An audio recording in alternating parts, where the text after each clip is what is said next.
Uh, Good afternoon, everyone. How are we all doing? My name is Chappie. I am co-founder and executive director of the AI Collective, and I will be your MC for tonight. Really thrilled to be here with you all for the... Are we still good? Okay, yeah. PyTorch Startup Showcase. Okay, can I get a quick show of hands? Who here is excited for all the pitches tonight, all the demos tonight? That should be everybody. You are in the wrong room if your hand is not up. Okay, awesome. Before we jump in, I want to take a moment to... Ooh, I should get this. Say a huge thank you to our sponsors for tonight, Dell Technologies Capital and Mayfield. Can I get a round of applause for these two sponsors for making tonight happen? Thank you so much. Oh, this would be kind of hard to go back and forth between these two. Okay. So for our second startup showcase, we're going to be hearing from 11 innovative startups about their pitching their ideas in front of this awesome panel of VCs. The panel of VCs up front here are going to be judging across 5 different dimensions. So you demoing, listen to this. Okay, market potential and business model, number 1. Number 2 is innovation and originality. Number 3 is technical proficiency and PyTorch integration. Number 4 is alignment with PyTorch's core values and themes. And number 5 is impact and benefits of the PyTorch community and open source. All right, so before we get into it, here is what the demo arena is going to look like. The numbers are a little confusing there. What that means is we're going to do one round of 6 companies coming up and pitching for 5 minutes each. We will then have a 10-minute judges Q&A. All of those 6 companies will come up. The judges can ask questions to any of those companies. Then we'll do a 10-minute break. We'll have 5 more companies. Yes, we have 11 companies demoing tonight. Come up, do their pitches, and then we'll do one second round of the 10-minute judges Q&A. Hope that makes sense. At the very end, we'll go through and tally all the scores. We're going to have 2 awards tonight, and I'll talk about those in just a second. But time for the most exciting thing tonight, which is the Demo Night app. So most of the time, when you're at an event, I'm going to expect you to have your phone down, paying attention. This time, you're going to have your phone up, because this is an interactive experience. So can I get everybody here to take their phone out and scan this QR code? Yes, this is an interactive experience. So this is not just you sitting there watching the judges ask questions. This is your opportunity to leave feedback and to connect with all the companies that are coming up on stage tonight. So if you scan that QR code, it's going to take you to that URL up there. If you're having trouble scanning it, you can also just type that in, demos.aicollective.com, and you're going to be greeted with this page. All of these fields are anonymous, so you can enter your name, your LinkedIn, your role, and everything like that if you'd like to. If you want to be completely anonymous and you want to get brutally honest feedback, that's highly encouraged, and you're welcome to do that. You don't have to fill out any of that information. You can still leave feedback, and we'll still go to the companies tonight. Make sure you click that Update Profile button on the bottom once you've done that to save your information. And at any time in the top right, you're allowed to change that. So if you want to start giving brutally honest feedback midway through, you can remove all your information. Down there in the bottom left, you're going to see a tiny little info button. That's going to explain what those buttons down there do. You can see all this stuff here. Basically, you can leave any sort of text feedback on like, what was your favorite part? What could they do better? I'm going to try and ask all the demos tonight what they would like feedback on. So hopefully they will tell you exactly what they want in that feedback section. Again, brutally honest 1 through 5-star rating. And then we have virtual claps, email saying, I want to learn more, as well as I want to test the product, I want to work with you, or I want to learn about investing. Yes, we are all about creating value in this ecosystem tonight, and those are the ways we do that. Once we go through all the 11 demoists tonight, you are going to have the opportunity to vote. There is going to be a Community Choice Award, which will be solely determined by everybody here in the audience. They will get one of these awesome trophies for tonight. We'll talk about the second trophy, second award in just a second. Once we go through that, we'll reveal the results, the winners for the 2 awards tonight. And then after that, you will have this up on your screen. Event recap, you can see all the companies that demo tonight. You can see all their websites. There'll be emails to follow up with them. You can see all the feedback. And remember, all the feedback that you leave tonight in the app goes back to support the companies and hopefully helps them build a better product and a better company in general. So please partake. One more thing I'll say is at any time, if you lose the app or if somebody else shows up midway through and they want to figure out how to join this, you can just tell them to go to that demos.aicollective.com, and then they can go join at any time. Okay, I've explained the Demo Night app to you. the award voting, once again, we are going to have a Crowd Choice Award. We are also going to have a Judges Award. Let's see what the official name of that is. The PyTorch Startup Showcase Award. That is what the judges who are judging against 5 criteria and selecting one winner are going to be voting for tonight. Let's see. So to wrap up the evening, you'll be able to join us out in the foyer for the Startup Showcase reception, which is going to be a chance to network, celebrate, and connect amongst the awesome startup community. Now, I would like to introduce our esteemed panel of VCs. We've got 5 here. We've got Denise Tang from Gradient Ventures. Denise, can you stand up? Round of applause for Denise. Okay, next we have Irving Su from Mayfield. Another round of applause between 5 rounds of applause. Okay, number 3 we have Kevin Crosby from GitHub. Kevin. Okay, then we have Radhika Malik from Dell Technologies Capital. Round of applause. And one more big round of applause for Simon Tu from Vertex Ventures US. Awesome. All right, now we are ready to get started. First up, is this on? Oh, there we go. We're going to go straight into it. We have Graph Signal. Can I get Graph Signal? Let's see. Dmitry Melikian. Coming up, this company was founded in 2021, pre-seed. Dmitry, what feedback would you like from everybody in the audience in the app? Whatever they think is valuable. Okay, whatever you want. Yeah. So the traditional, compared to traditional application stack, the inference stack is new and more complex actually. So it runs on accelerators where large amounts of data are moved around for every token generations. It introduces new types of optimizations, cluster-wide optimizations such as disaggregated prefill, KV caching, different types of parallelism. Now, this type of optimizations are not really well covered with current existing observability tools. So, for example, latency breakdowns or deep traces are not available with standard out-of-the-box distributed tracing tools. Yet they are essential for troubleshooting and detecting performance bottlenecks. So Graph Signal brings observability to inference stack by instrumenting, profiling, monitoring, tracing, LLM native frameworks and servers, such as PyTorch or vLLM.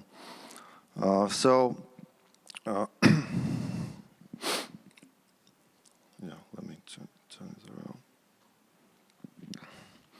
around. We also support OpenTelemetry, but we still do instrument libraries directly for deeper visibility. Now, tracing semantics do not really cover the high-frequency communication during the inference between nodes. So what we do is we actually enhance tracing with continuous automatic Python and CUDA profiles.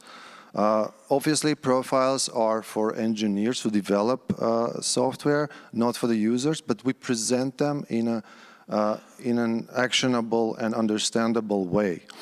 Now, for example, it'll be possible to understand where the time is spent for, let's say, parallel communication versus GPU computation. And this is very helpful for tuning server parameters and potentially increasing the number of tokens per second.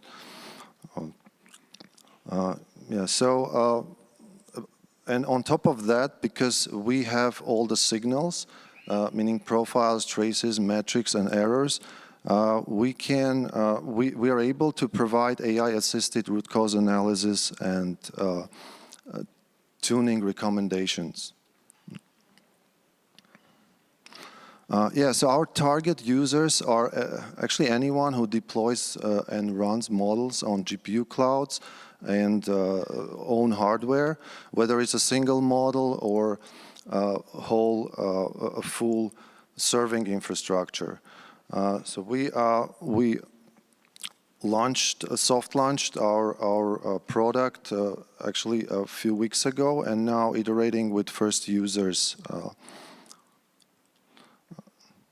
Yeah, a couple of words about the team, the founding team. So we have a decade-long experience building similar tools, profiling, monitoring tools, running large-scale applications, and also doing machine learning. And I think this is a key combinations of skills required to build observability, best-in-class observability platforms. Thank you. All right. And with 30 seconds to spare, well done. Okay, we're going to go straight into the second demo. Can I get up Runhouse, please? Runhouse, can you start making your way up here? Thanks. Oh, we have, what is this? Is this you? Yeah. Okay, you're all set. That's a template.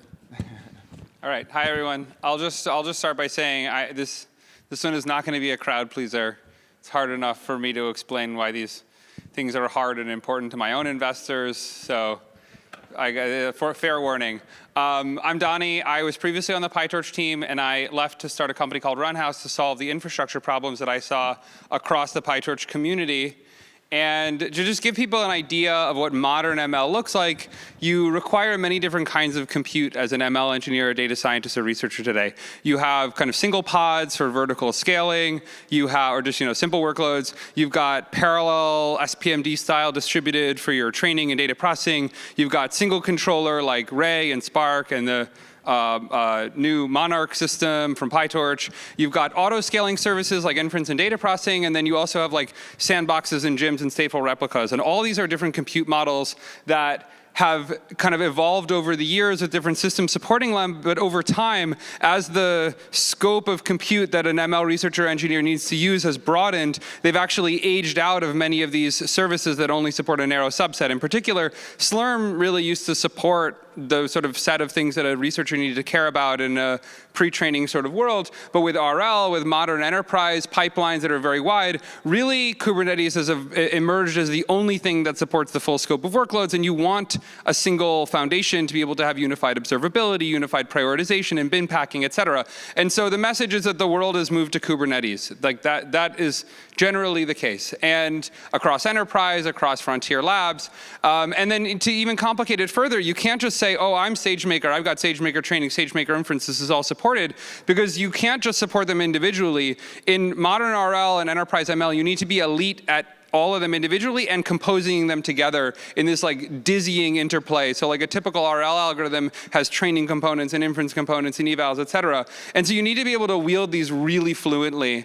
And so there are certain existential problems that have come to a head in 2025. One of them is that you have extremely slow iteration as an ML engineer on Kubernetes. Basically, we execute through deployment. You don't have any concept of local development, so you make a one-line code change and you rebuild and redeploy your application, and it takes 20 to 40 minutes.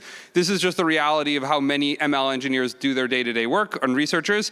You have this composition problem where you can't just say, oh, I want some training workers and some inference workers and some eval workers on Kubernetes, please launch them, and that will be my RL algorithm. That just doesn't work. You actually need to be able to orchestrate fluently between them. Same for inference and training pipelines. And you need to have precise control of the dependencies and the compute shapes of each of those different workloads as you're composing them together. You don't want to sacrifice that control and have significant compute inefficiency.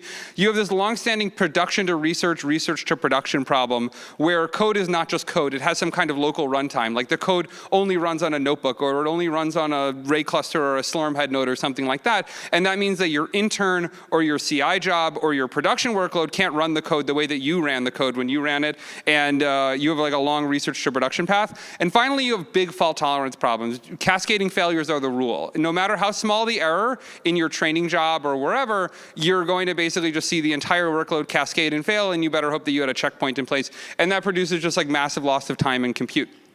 So today, actually, we're introducing a system called KubeTorch. We actually open sourced it like an hour ago. Please find it and star it. KubeTorch is an ML, is a fast, scalable, fault-tolerant ML, a system for running and iterating and scaling ML workloads on Kubernetes. And this is the part that I say is not so exciting to people because people don't love Kubernetes for ML, but we solve the problems to allow them to love Kubernetes just like the rest of the world does. So think of KubeTorch as like PyTorch for infra. I know the text maybe isn't super readable, but you specify the compute that you want and how you want that compute to scale if it's scaling, and then you can fluently program that compute in Python, just like PyTorch allows you to fluently program your GPU. So you can wield massive scale, extreme heterogeneity in your workloads, build RL workloads, extremely fault-tolerant training and ML pipelines fluently in Python with no local runtime dependency, so it goes to production or CI or to your intern's laptop and runs as is regular Python code. So 100x faster iteration is the banner improvement that we deliver. We go from 10 minutes to redeploy something to 1 to 3 seconds. That's just magic that we've built in the system. You can think of it as like a distributed dev environment. Extreme heterogeneity and dynamism and not having code serialization. Complex applications, fault tolerance, these are all big benefits we can deliver. And then I'll just give kind of in my last 10 seconds, the big picture message. One, we are providing day zero support for PyTorch Monarch on Kubernetes. If you're interested in trying out Monarch and you want to run it on a Kubernetes cluster, reach out to us. 2, KubeTorch is now open source, as I mentioned. Please star it and try it out. And 3, we're also launching a product called Runhouse Serverless Kubernetes that I think is a really cool and interesting serverless model. If you're interested in trying that out too, please reach out. Thanks. All right, awesome. Round of applause. Okay, next up we have Varun from NimbleEdge. Varun, can you make your way up? A reminder again, this is an interactive session. For those people who are just showing up, because there are a lot more showing up now, if you go to aicollective.com, there'll be a little banner at the top, and it'll say, enter Demo Night app. You can enter in, there's an interactive app to engage with this whole experience with all the demos that are coming up tonight. You can leave feedback, you can give reviews. We're gonna have voting at the end, so please go ahead and do that. Okay. And what is this? This is NimbleEdge. Oh, aicollective.com. There you go.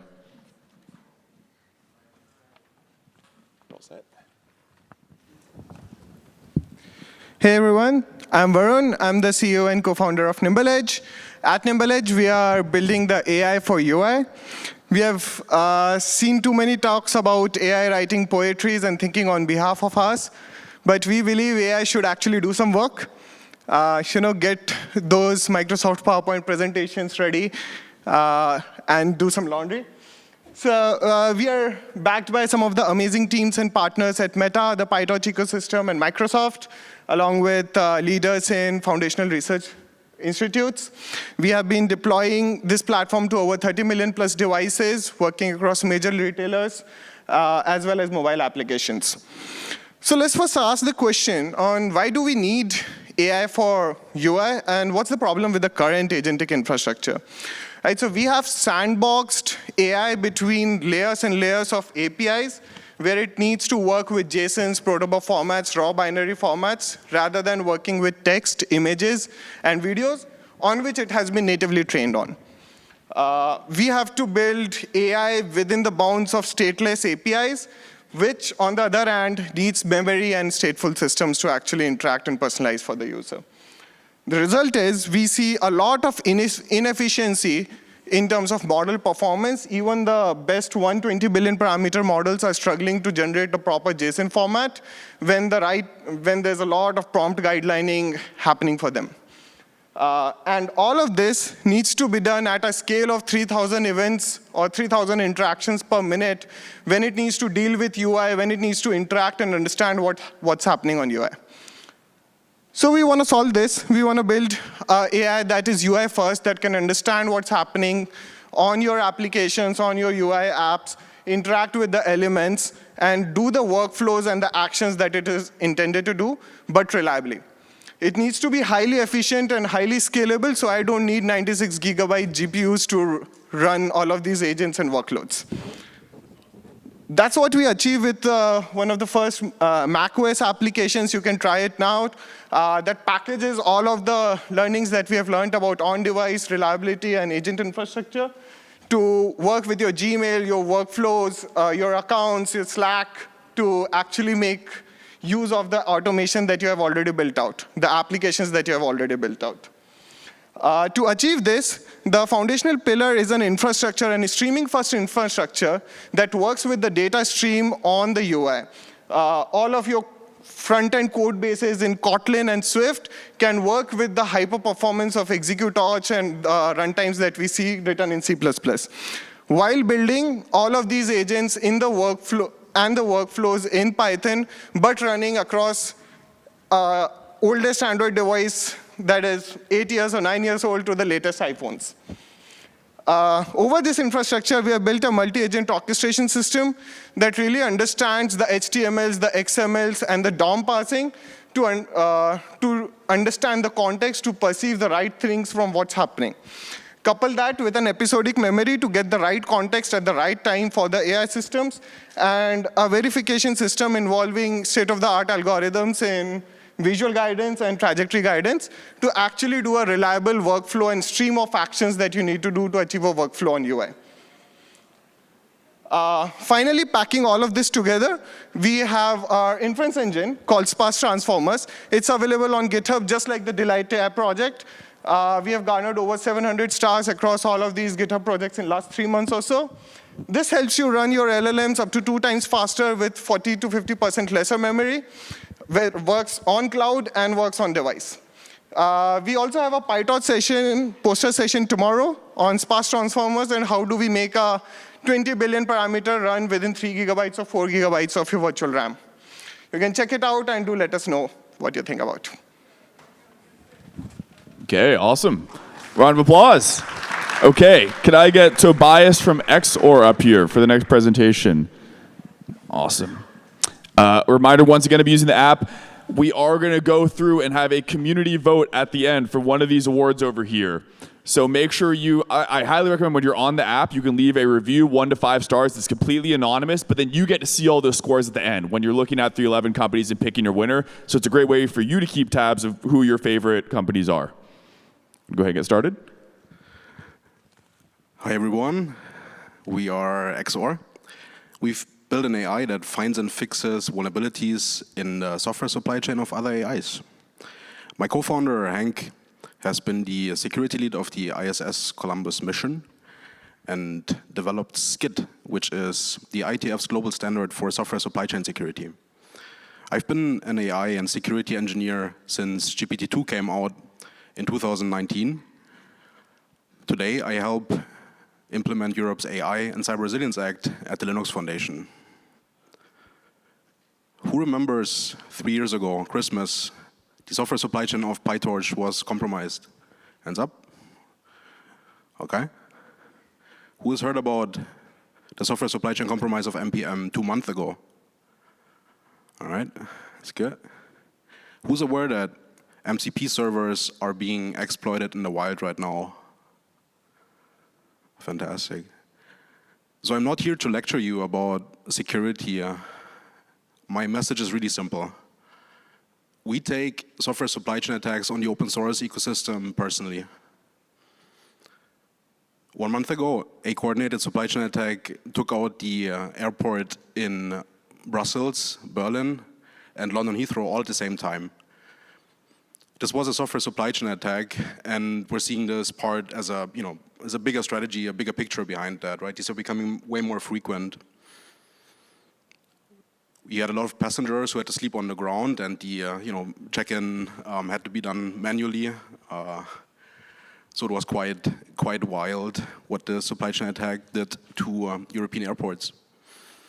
Munich Re estimates that this problem is costing the world already 46 billion per year. That's 46 times more than ransomware attacks.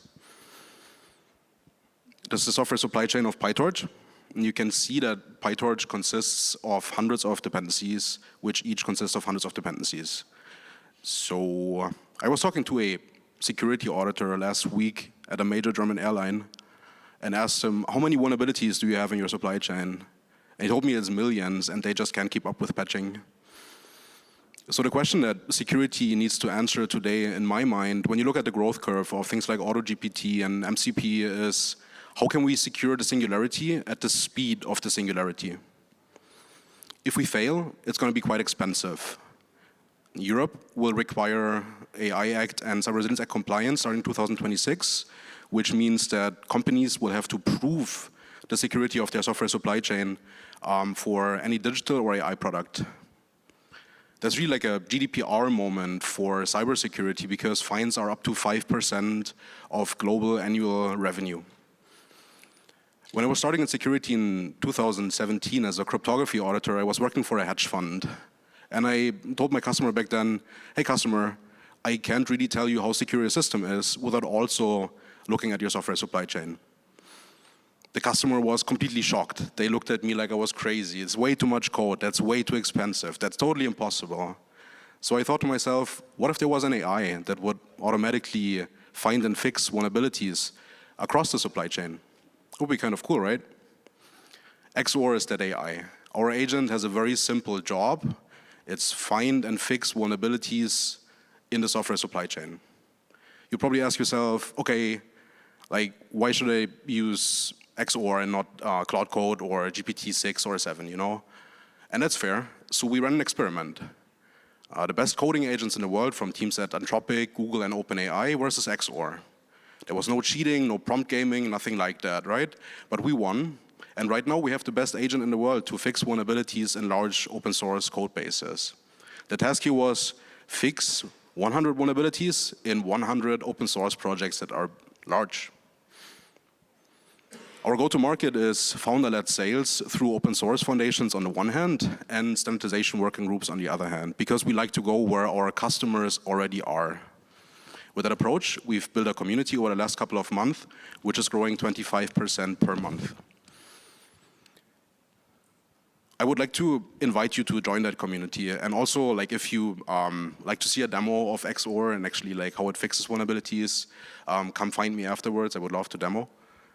And yeah, we're raising our pre-seed round right now. So if any of that was useful or relevant to you, please find me afterwards. Thank you. All right, round of applause for Tobias and XOR. Who do we have next? What? Which one? Oh, is this more XOR? You guys keep going. This is still going. Backfield AI. Backfield AI, can I get Backfield AI up? Oh wait, are you guys? Okay, you're all set, there you go. Awesome, thank you.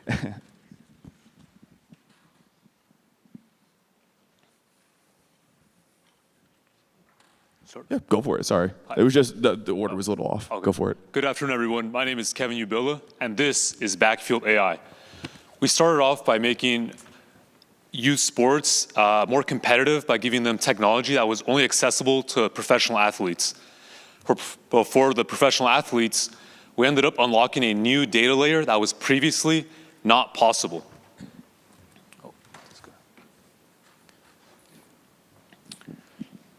We started off by building software for the NFL's next-gen stats. It's used by 32 teams in the league today. And if you've ever seen a coach on the sidelines with one of these beautiful Microsoft tablets that are running software that we've built.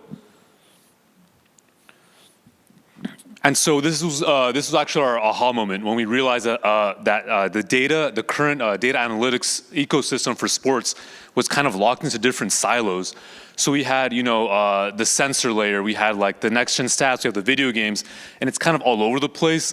A lot of companies have tried solving this, but it's either too expensive or it's just too confusing for the average coach to use, and that's why they don't use it.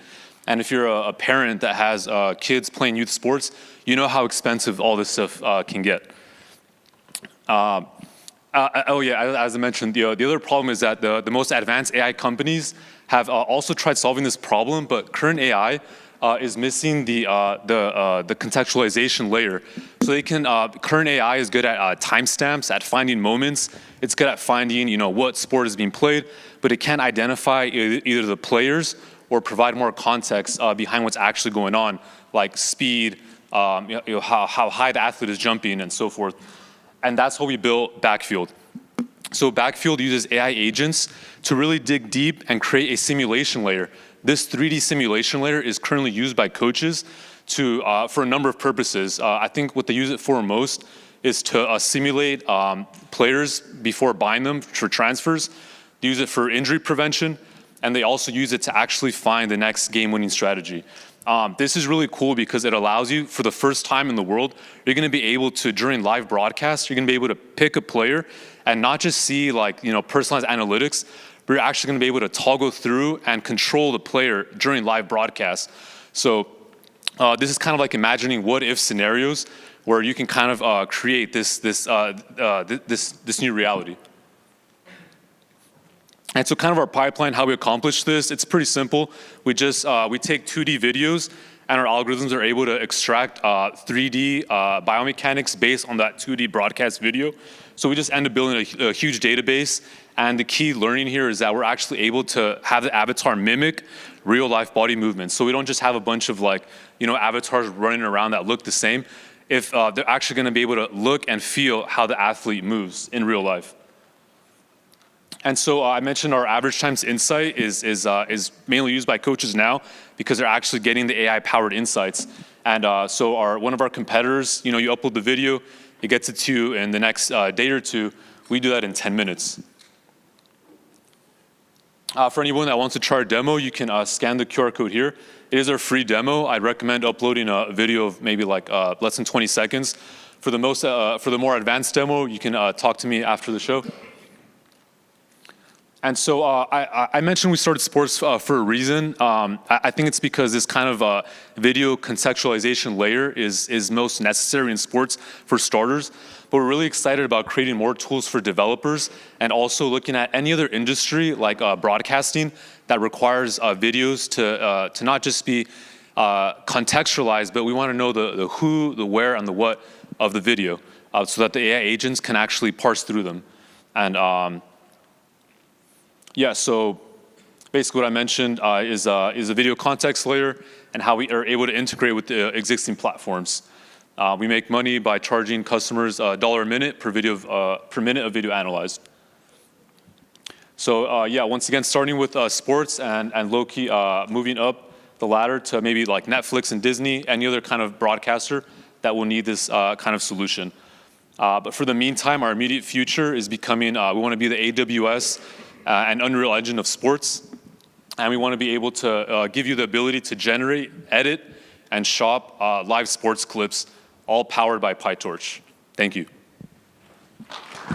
All right, round of applause for Kevin. Sorry I didn't get your name before. It's just a little out of order. Okay, oh, we're back in order, great. Can I get Jonah from Node 1 up here? Jonah from Node 1, hopefully Node 1 is here. Do we have, is that you? Okay, perfect. Ooh, I just noticed we have like notes down here. Jonah, Node 1 secured pre-seed capital and have engaged with an advisor. Congrats. Here you go. I'm going to give this to you. Round of applause. Hi, everyone. I'm Jonah. I'm excited to be here. Got a lot to show you. Let's get started. All right, how do we work this? Node 1 is bringing long memory AI to everyone. API simple, ultra-long chats, and flat latency and cost as chat length grows. Everyone wants AI agents that can remember hours or days of work, but the moment you push past 100 or 200,000 tokens, cost and latency explode, and retrieval stacks can get brittle. Long memory AI has felt like a luxury good, until now. The story here is that with a typical model, with each additional word generated, cost and latency go up and up. But with Node 1's innovations, that computational burden has been eliminated, so now the billionth token costs just as much as the 1,000th. How do we do this? We turn attention heads into independent, intelligent windows into the chat history. The model zooms in only on context that matters, so we can have fixed cost per step, flat latency, without sacrificing recall over long sequences. Our business model is simple. It's just an API. If you can use an OpenAI style API, you can use Node 1. It works out of the box, and the economics are compelling. We price competitively at $1 per million tokens. That's 1,000 per billion. But our server cost is only $50 per billion, so we're high margin from day one. What does the world look like when long memory AI is affordable and reliable? To put it into perspective, a billion token context window could support a picture taken by a pair of smart glasses every second for an entire year and still have room left over for constant audio coverage as well. I was just speaking with a potential customer about a use case where we record and analyze 8+ hour long local government meetings, but not individually, all together. So we can capture a national pulse on politics in a way that's never been done before. These are life-scale, global-scale use cases. Our market is large and growing. And if there's one thing I'd like for you to take home today, it's that it's also underserved. Leading labs of today are not addressing ultra-long chat use cases. So it's largely a function of how much we can capture, how much we can raise in the next 12 months that determines how much we can capture. Now, it's not just that we have flat cost and latency over long sequences. That's our competitive advantage. Earlier this month, DeepSeek came out with a flat attention module as well. But their method for capturing and determining which tokens to put into the attention mechanism is still a quadratic cost. So it balloons over time as your chats get longer. With Node 1, that cost is flat. So our chat lengths can be effectively infinite, whereas the leading labs are lucky to reach 1 million tokens if they can. Today, we have a prototype stable at small scales. I have a demo ready for anyone interested in checking it out. We have scaling experiments queued up for the end of the month. Going forward, our strategy is breadth and depth. Breadth through a low-friction API where thousands of teams can sign up quick and easy, and depth through targeted outreach to a couple of key companies where we can have the greatest impact in the near term. Tom Trolak is my investor and my mentor.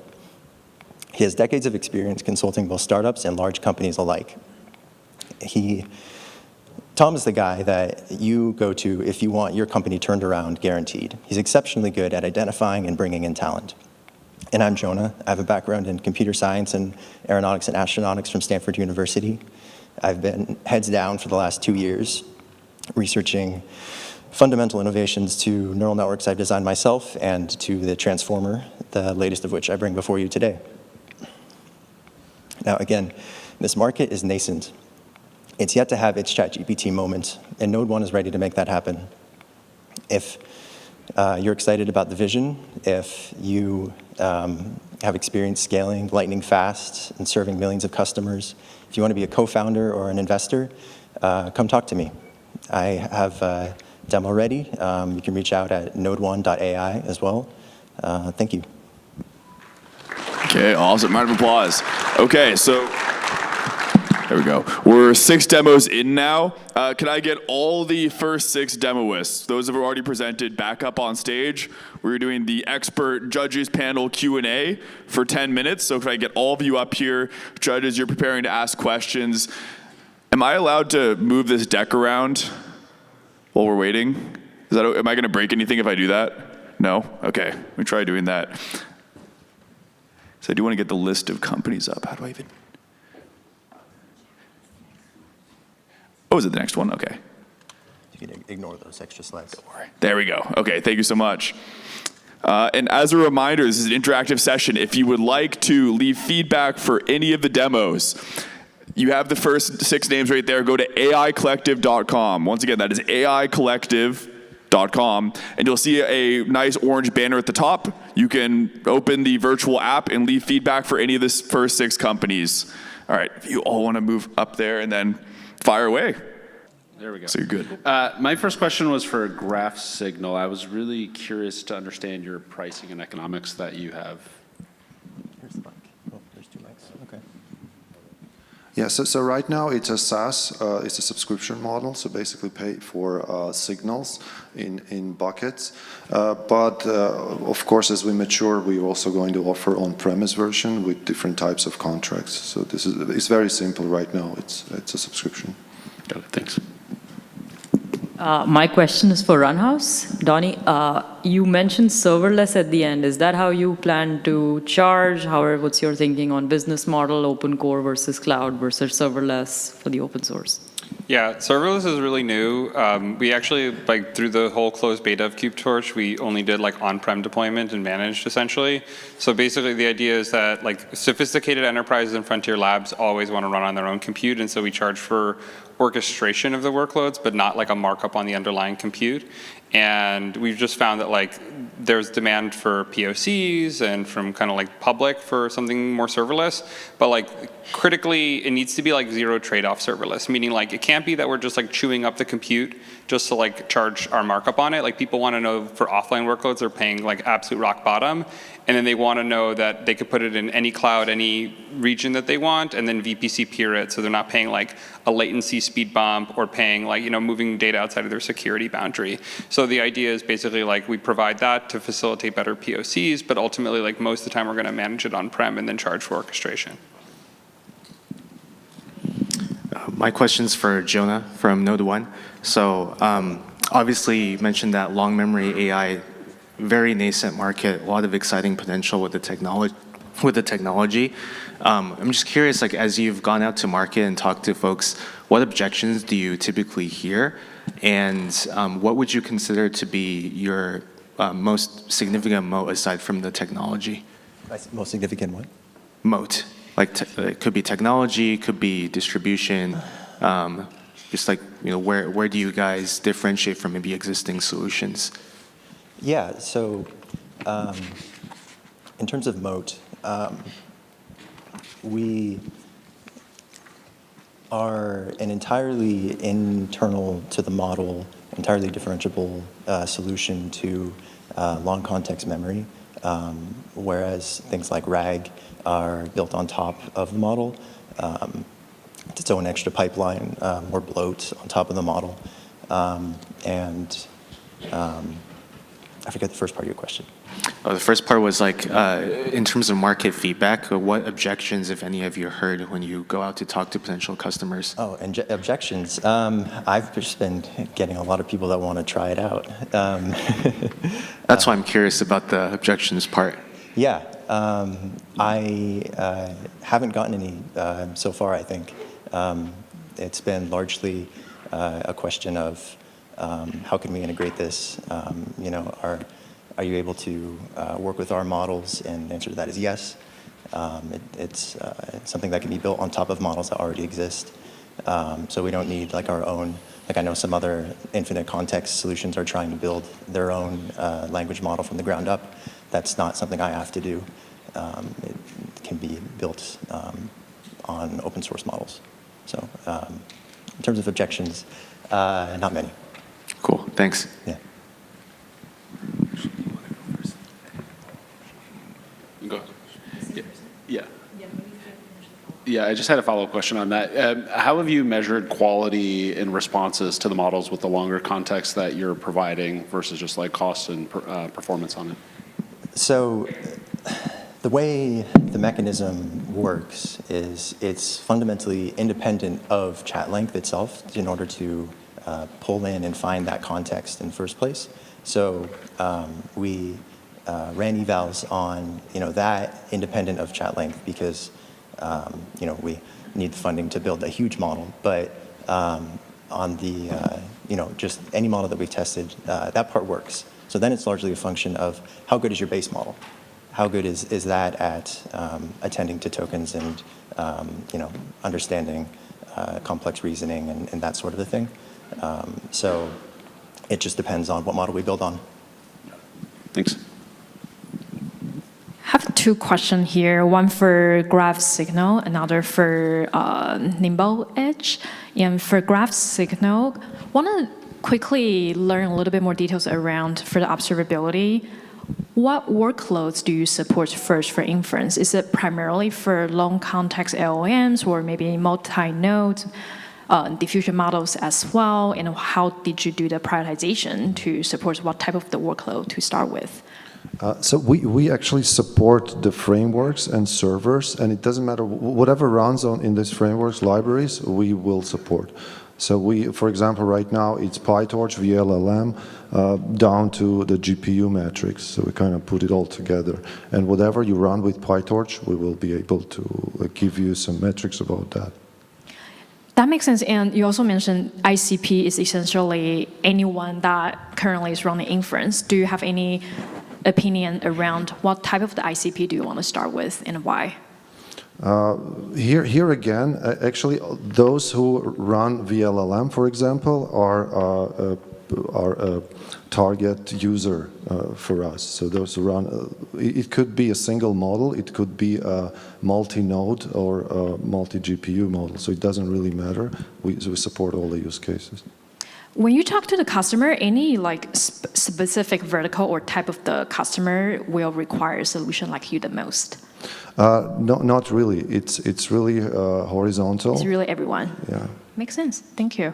And real quick for Nimble Edge, do you mind to kind of reshare the use case details and also the value add about the company? Yeah, so from a value add perspective, we are looking at efficient LLM inference and agentic workloads that still give you the reliability and performance of what the 200 billion parameter or 300 billion parameter models are giving today.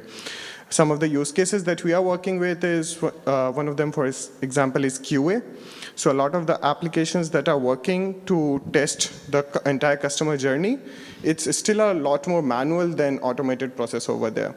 And you need AI systems that can natively understand UI to do the full QA process.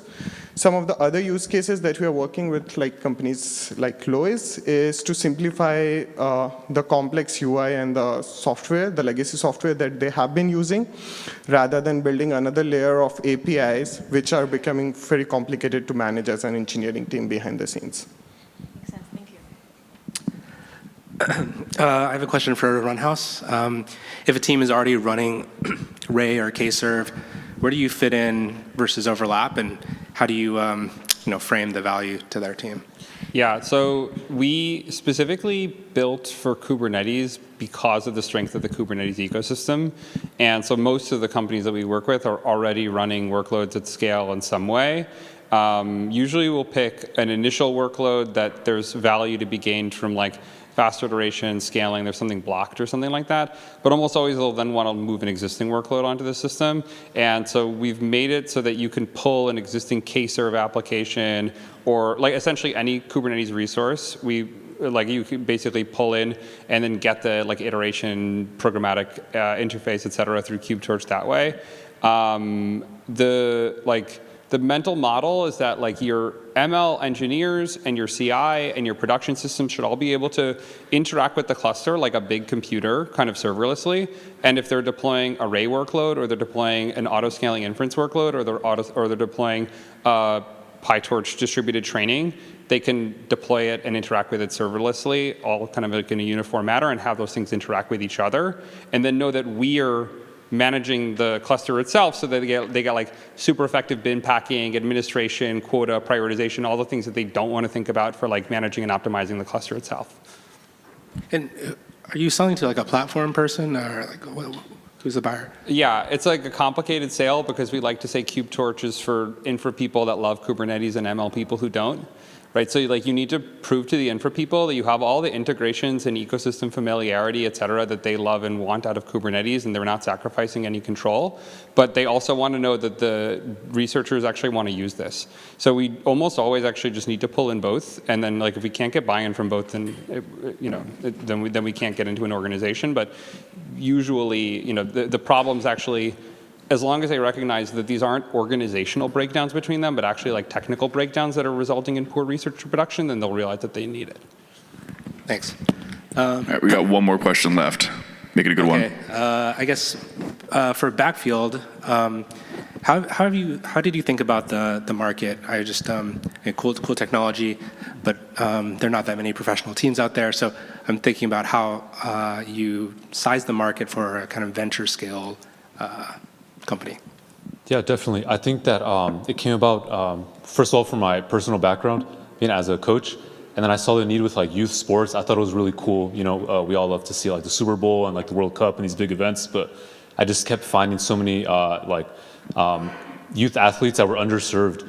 So I said, well, I think the market is actually youth athletes, and I had a friend that works at Goldman Sachs who actually confirmed this because he showed me like an in-company kind of like memo. and they actually said that the category of youth sports was actually like he hadn't seen that category before.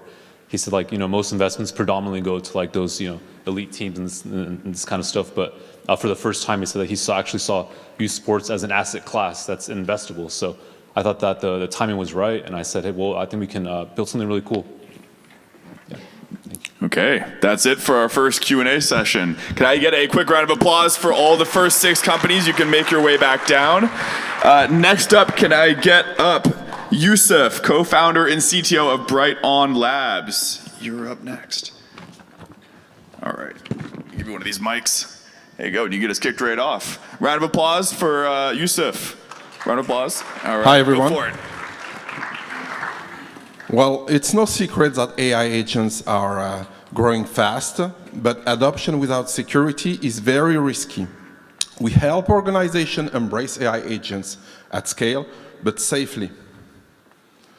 Well, I'm Yusuf. I'm basically committed to both cybersecurity for AI and AI for cybersecurity. And I contribute to new AI security standards. Here are some CSA and OWASP contribution about Gen AI coding security, identity frameworks for agentic systems, and lately I've been working on the OWASP AI VSS v2 scoring system. The agentic market is booming, already over $7 billion as of today, and on track to reach over $50 billion by 2030. With a 45% compound annual growth rates, it's not a future trend, it's already happening right now, and it's accelerating. But the problem is the adoption is going way faster than security. Over 80% of the company are using AI agents in their environments, but yet only 44% of them have some kind of governance in place, from quite okay to not okay. More than half of these companies have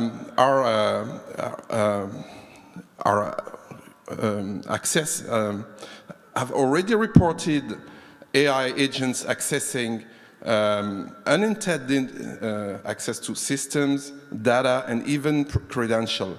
So that's a clear gap. But that gap is actually our opportunity. The total market will average $17 billion over the next 3 years. More than half of the adopters lack governance and security, representing a $9 billion underserved segment.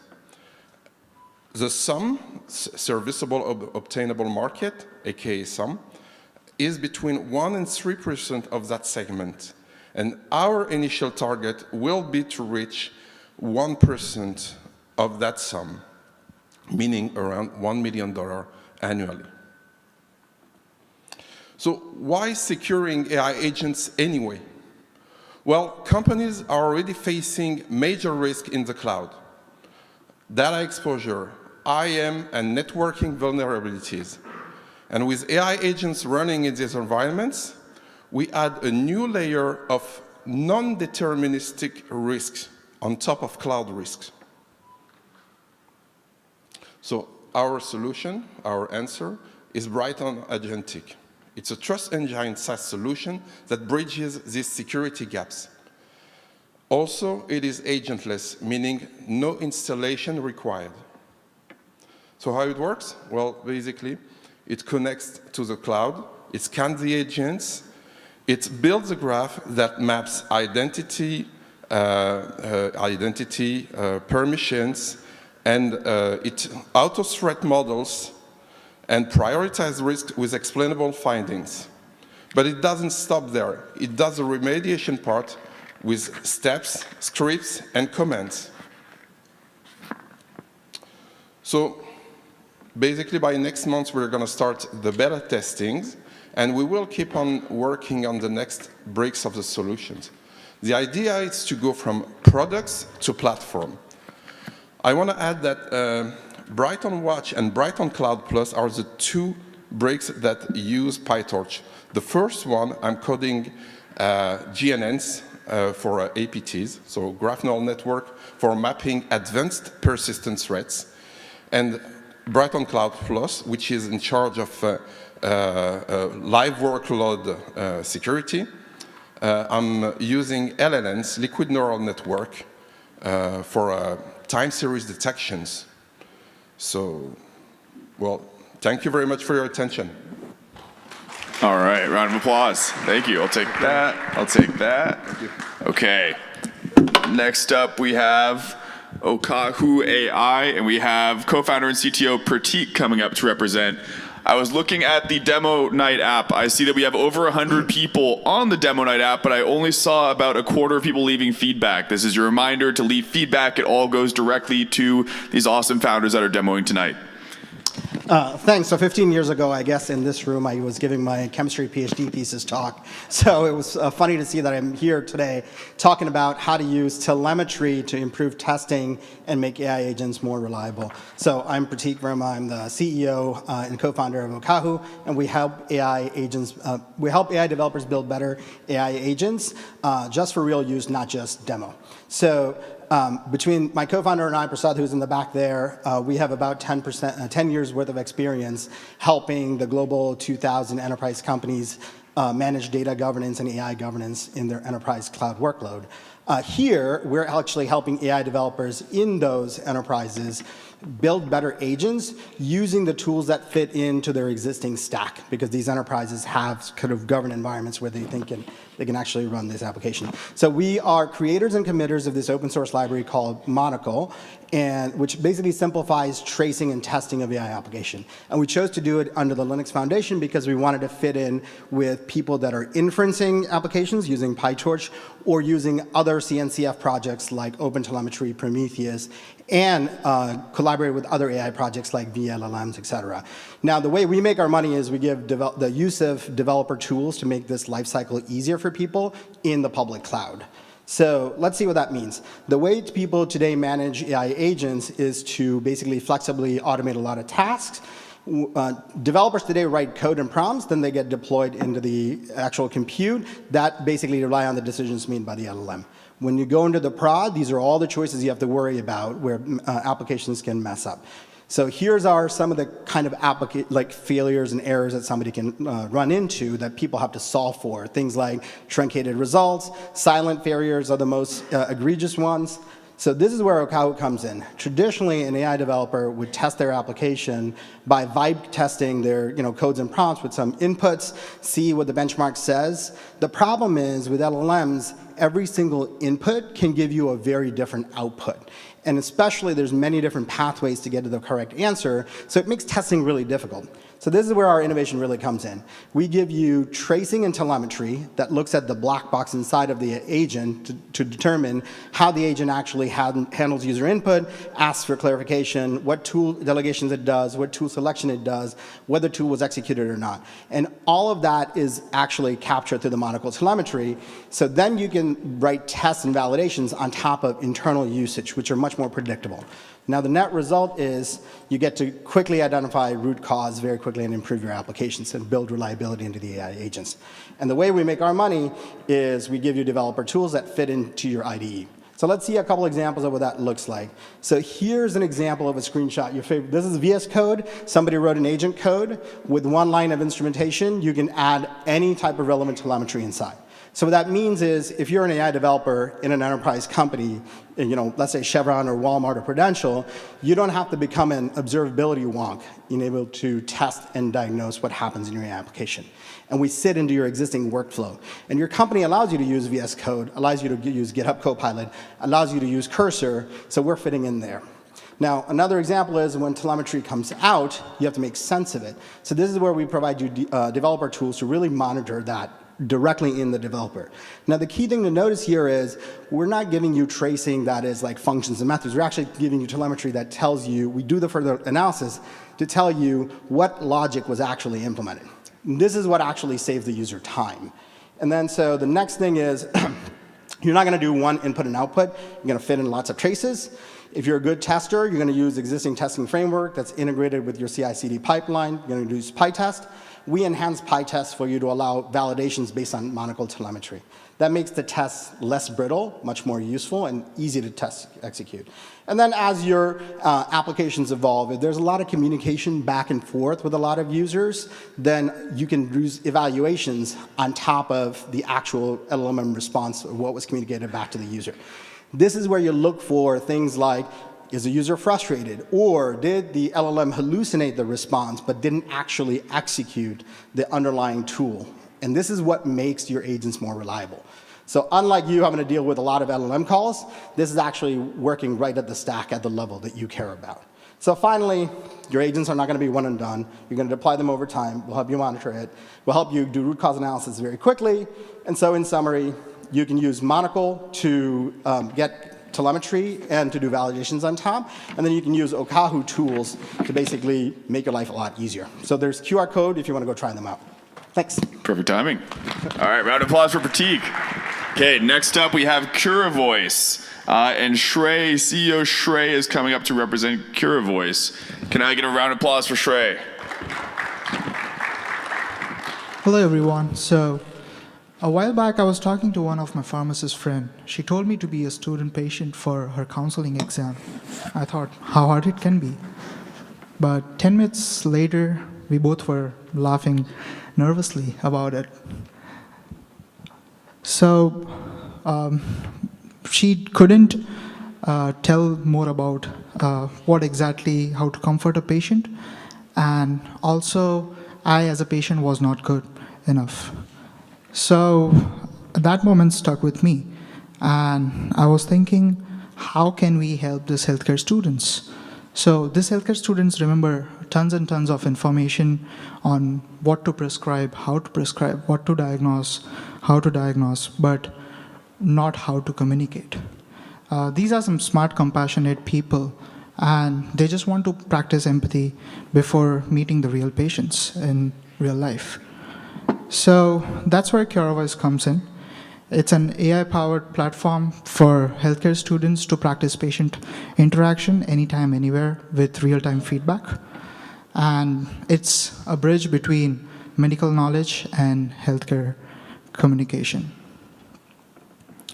Looking at the market opportunity, you might be thinking this would be the market opportunity, but there are 2,500 plus healthcare domains in the entire US that we are targeting.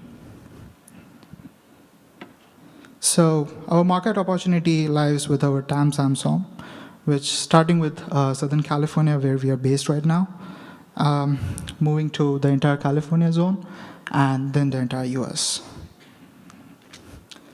We have a pretty simple business model, institutional partnerships ranging from about $75 per student per year. Also, we provide individual subscriptions for $100 a year, and also premium features. So you might be thinking, what's the competitive advantage or the moat? So we are building the first of its kind patient empathy engine on the backend using PyTorch. We would be open sourcing it up in Q1 2026. Also, the adaptive feedback model that we are preparing with getting data from the real patients, on-access demand, and customizable scenarios, and also the coaching mode that we are integrating it to. Looking at the competitive analysis, there's Alex, which is a mannequin that is given to the healthcare students to talk. AIM, HEI, Veerthi, which are having lower multidisciplinary support. They're mostly based for medical students. And MedSim AI, which also is for medical students and has a higher ease of access. But we have higher multidisciplinary support and also easier ease of access. So our go-to market is basically phase 1, awareness and brand building. Phase 2, lead generation and partnerships, and phase 3, conversion and retention. So what's the timeline that we have followed till now? So we went to idea and pain point origination, winning the Sunstone Innovation Challenge, securing a grant of $35,000. MVP development, beta testing about 50 plus students, C Corp establishment, and we launched this fall in UCI Pharmacy School with about 70 students. These are some of the photos. We have a market validation, and we asked all the beta testers how do they feel about the product, and they mentioned it's really helping them improve their communication baseline. These are some more market validations.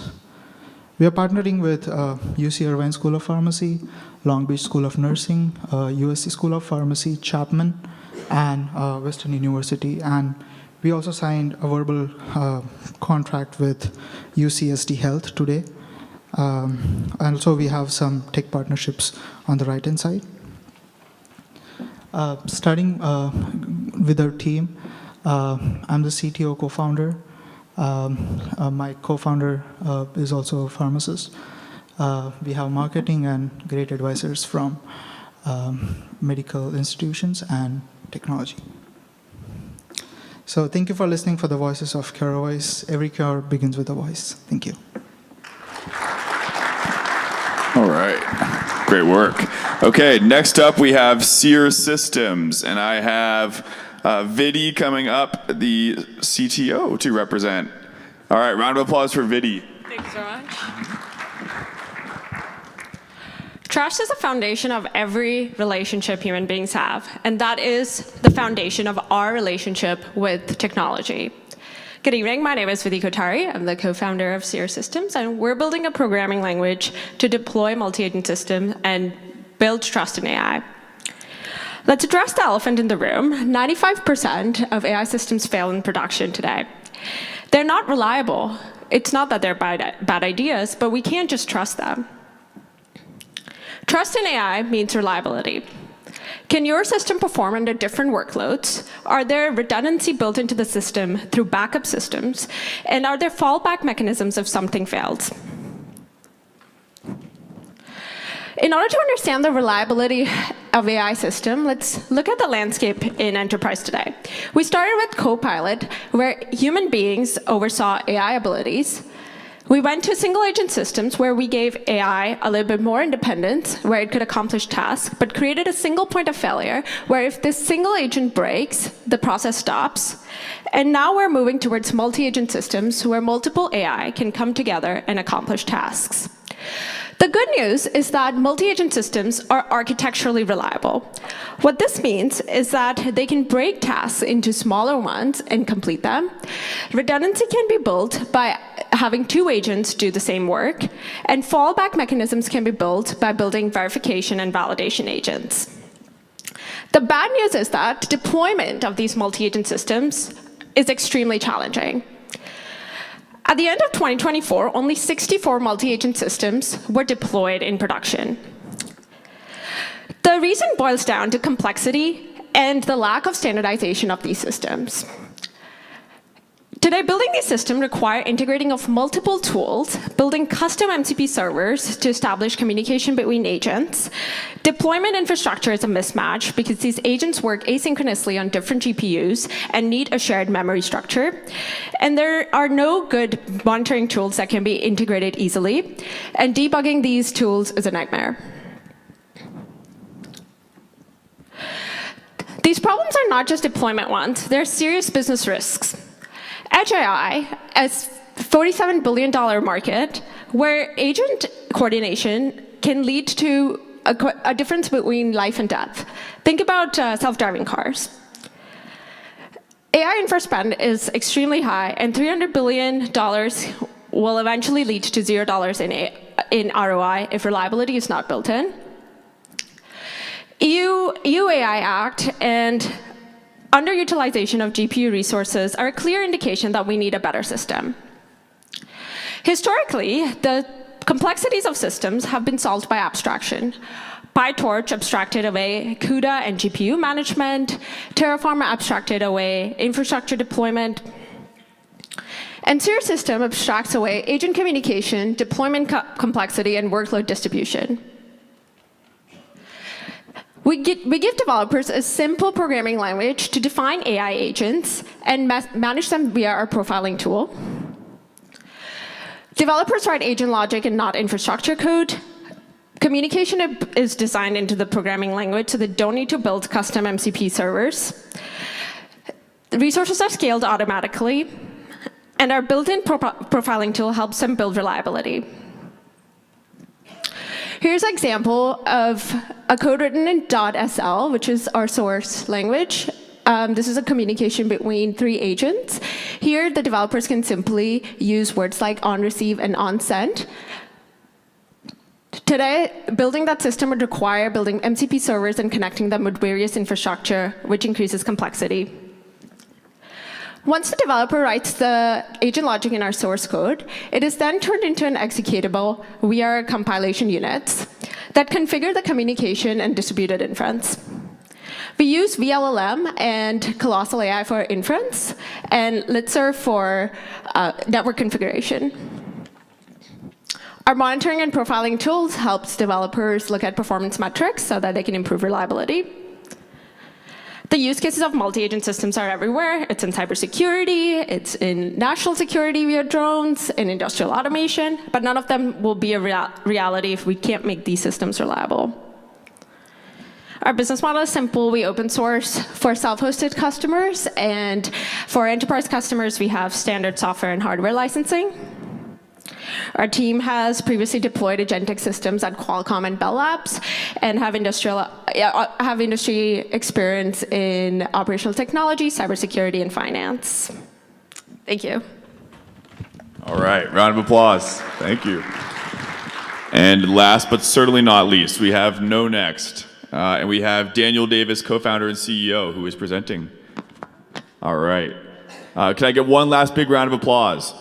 There you go. And reminder, judges, to start tallying your scores. Well, I was going to start off by asking a question, but I think everybody knows the answer to it, so why bother? And that's, how much data are we inundating our organizations with, and even our personal lives? So I don't think I have to ask you to raise your hands if you think that's a problem. But a better question is, with all the data that we have now, are we actually seeing it help us make faster decisions? Oops, wrong way. That way. It's my other right. And as the senior leader at the DIA so well said, the answer seems to be no. As they're seeing, we're all just swimming in data, or drowning in data, I think is more likely the scenario. But is that data actually providing insights? Is it actually providing us a way to do something with all that data? And that's why we built the Knowledge Platform, which is built on the open source foundation Trust Graph. Now, it's a transformative agentic platform, and lots of people have said things about that tonight, and you hear lots about that. And lots of people's pitch is that it's all about speed. So when I say it reduces your time to actionable knowledge by 80%, you're probably thinking, okay, here we go again. And that's one of the reasons why we open source Trust Graph. Because we've had people say to us, why would you open source it? We've actually had some people say, this can't be open source. This is too good to be true. How can you have a platform that's essentially a like-for-like comparison to Google's Vertex AI? That's kind of a way to think about it. That's totally open source, that it's totally modular, that you can deploy anywhere, and there's no vendor lock-in with any of the components within the system. Why would you open source that? And that's because I don't want you to believe what I'm saying. I want you to believe it for yourself. I want you to trust us because everything we've built is open source. It's out there. Anybody can go and deploy it right now. Maybe not on your phone, but definitely your laptop. Now, there is a differentiator. There's so many tools now and technology for getting data into systems. Lots of technology for that, lots of products for that. But then how do you get it out? That's where the teams of consultants comes in, that's where the data engineers comes in, that's where the forward deployed engineers come in. And you get told you're going to need another forward deployed engineer to build these custom data pipelines to manage your custom ontologies and your schemas. And you're looking at 8 months to be able to reliably get your data out so that you can turn it into actionable insights. And in a lot of these cases, these have become de facto monopolies. I can say a couple key words, and you're probably already thinking of certain companies that provide these services, but that's exactly what they are. They're consulting services masquerading as technology solutions. That's why we say we can reduce this time to actionable knowledge from your data by 80%, because this isn't another technology masquerading as, it's not another services company masquerading as technology. Our technology is open source. It speaks for itself. These are just a handful of the industries where they don't have much choice. These are the kind of people that their data is so complex that they're going to the big consulting firms. They're going to the people that basically build their solutions for deployed engineers. Or even the data streaming platforms, like, as you probably saw, Apache Pulsar in our stack. There's a lot of these industries are beholden to a single company for their data streaming layer, and none of that's open source. Our primary method of go-to-market at this point is around partnerships with neoclouds and kind of an OEM model, where this is relying a lot on revenue splits and services contracts. And I'm going to speed up a little bit all the use cases, all the enterprise features, all of our traction. These are our partners: Cisco, Neo4j, Stream Native, Intel. Why should you trust us? Well, we have over 50 years of experience in industries where data and knowledge meant the difference between life and death, actual life and death. I'd be more than happy to talk about that. That's why we know how quickly you get this data and knowledge matters. And this is just a little bit about... You're on 5. Yeah. Well done, though. Well done. All right, round of applause. That takes us through our 11 demos. Can I get the last 5 companies? That is from Bright-On Labs and Beyond, up here for our second round of Q&A. You can keep that mic, and we'll be passing it between you 5. Judges, prepare your questions, and I guess you all prepare your answers. Okay, if you look at your app now, I'm going to move it to voting. I want to give everybody as much time as possible. I see currently that we have 127 people on the app. I would love to see at least 100 votes. Every vote counts. That's what determines these trophies and who gets them. Everybody gets a vote back there. You can vote even according to the Q&A. It's about to go on now. Judges, are you ready for Q&A? Fire whenever you're ready. This is for Pratik. I was just wondering if you could give some examples on where other alternative observability solutions might fail, like Arise or Langfuse, or, I mean, there's 1,000 of them. Where would Kahu be differentiated? Yeah, absolutely. So if you're using Arise or something, they're designed for basically figuring out how the LLM operates in an individual call, but that's not where agents typically fail. Agents typically fail when multiple decisions happen, and they really typically fail when you have, let's say, a Teams bot that didn't give the right information to the agent, in which case the LLM wasn't even in the path. So we're actually solving that part of the problem. Yeah, I have a follow-up question for you, Pratik.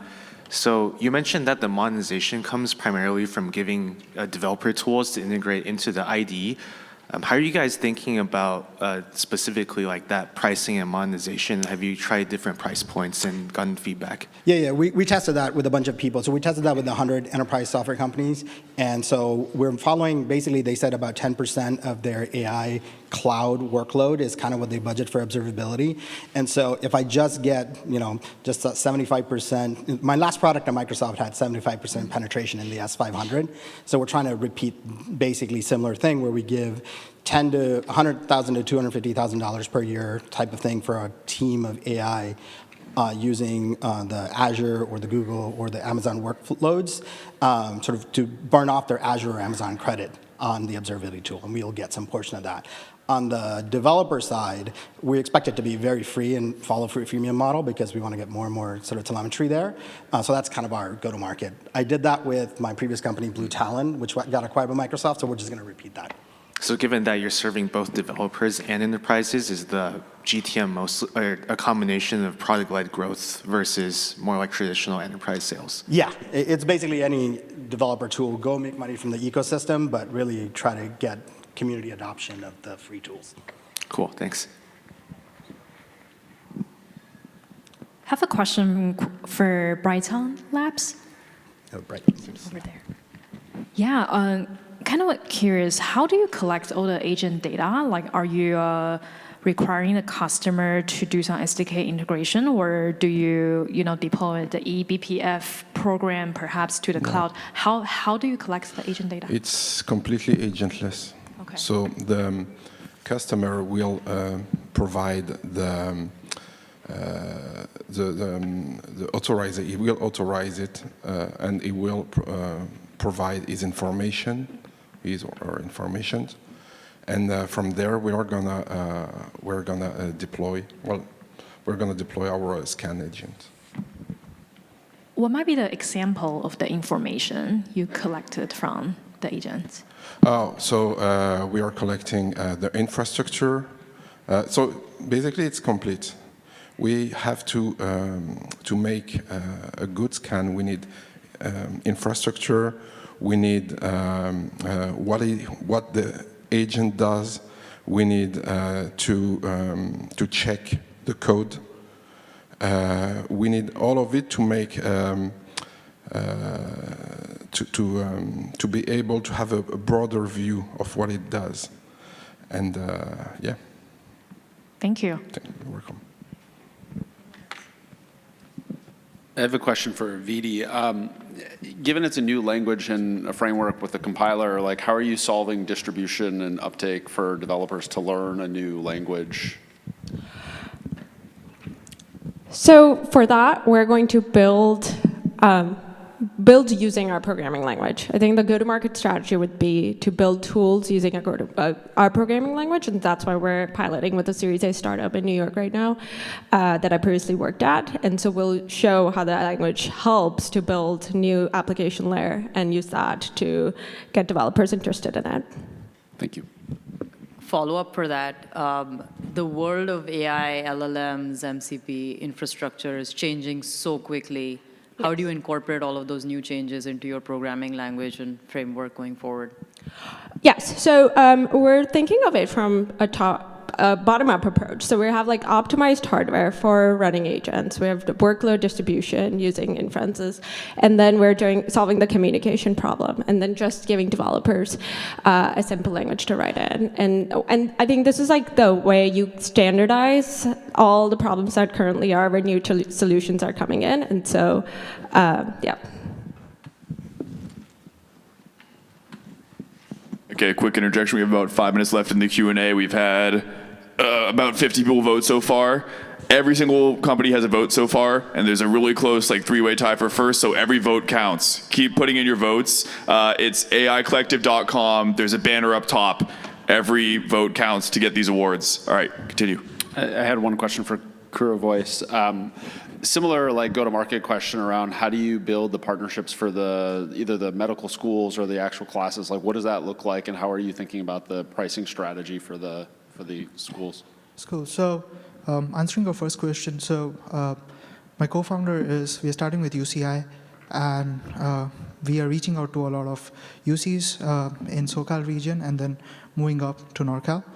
That's one of the way that we are doing. Also, I'm from CSU, so we're reaching out to CSU system as well. So that's how we are doing for GoTo. And also, we are beta testing with a lot of users in that university. So they have a deep connect with the professors, so that also goes word of mouth.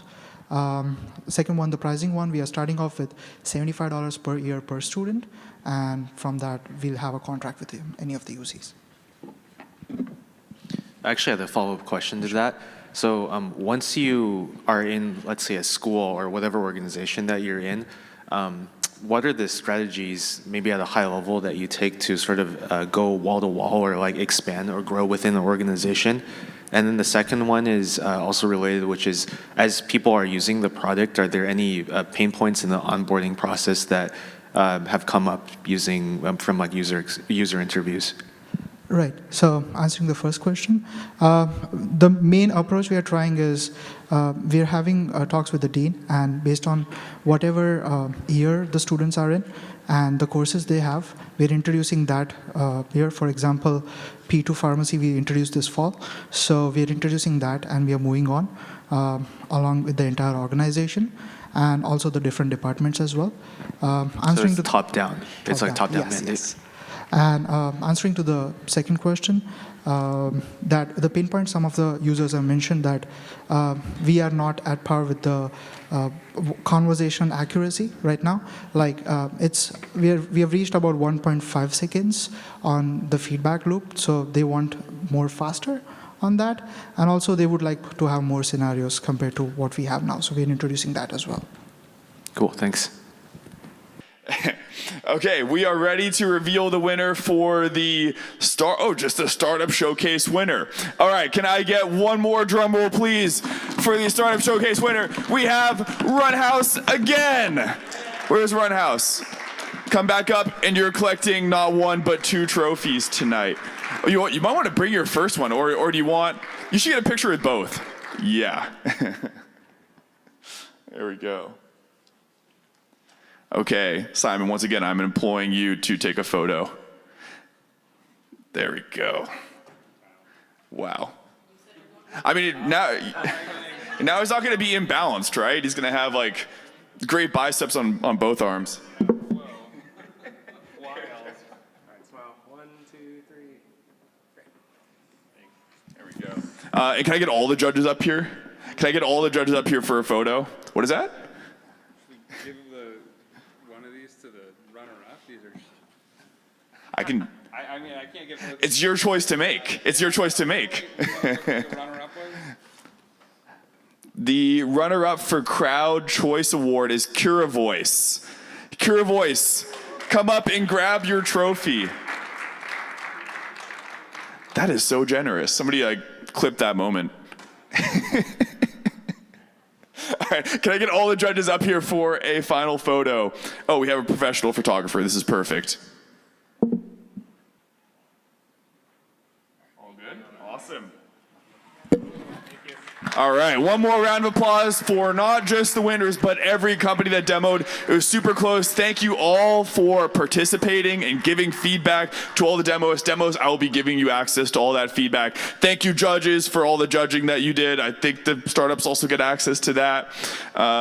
Once again, there is the reception that will be starting in about 15 minutes. I don't know what happens between now and then. Oh, it's already started. Okay, perfect. What is that? Oh, wait, where do I grab drinks? Oh, nice, okay. You can go grab drinks now. I'm gonna go do the same. Thank you all so much for coming. Once again, my name is Chappie. Chappie out.